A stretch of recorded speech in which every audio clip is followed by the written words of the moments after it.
nurturing. Well, let's begin with a little exercise. And what I want to do is, this is really a class about public ministry, but it's not really about public ministry in terms of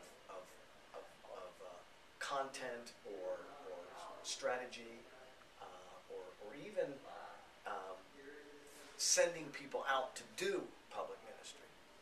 It's about sustaining the will and the spirit to get up and do it again after you've already been engaged in it and you experience what it's like to be bruised and beaten and maybe even betrayed, or at least feel that way.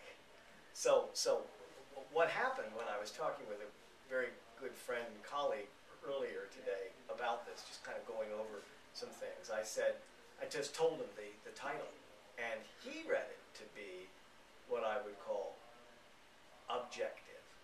In other words, this is about the people who are beaten and bruised and betrayed. This is about the marginalized. And it's a kind of a direct service idea. That's not what it's about. Although we do have to always be able to be engaged with, consumed in the experience of our neighbor. As one theologian said, just got an email from somebody who had a little tagline at the bottom of it, this is from a person named Torres Fleming, Alexis Torres Fleming. Does anyone know? I don't know who that is. It sounds like it might be a liberation theologian or something, but it's not Gutierrez. So my level of knowledge of liberation theologians is thin. But the person said, let's see if I can get this right. They said the theology of incarnation demands that we join with or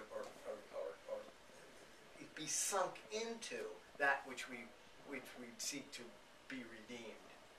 You cannot redeem anything that you're not already a part of.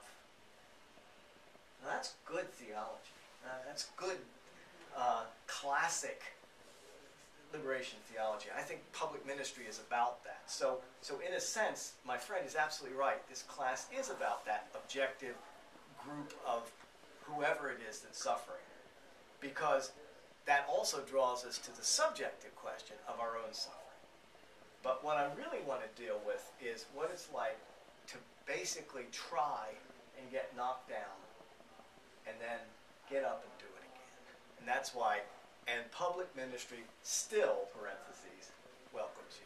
Now, I'm playing on the old advertising campaign of the Episcopal Church. It's about 30 years old now, with the signs and the shield and everything. It says, the Episcopal Church welcomes you. You know, that's almost a paradigmatic phrase in Episcopal Church life. The Episcopal Church welcomes you. Sometimes it's somewhat ironic, but we try for it to be true. But what I want to suggest is that public ministry welcomes you.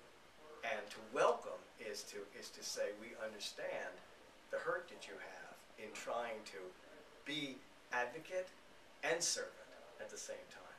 One of the things we're going to talk about is, and I'll just hold this in your mind a little bit as an exercise, is what's up with the tension between advocacy on one hand and reconciliation on the other.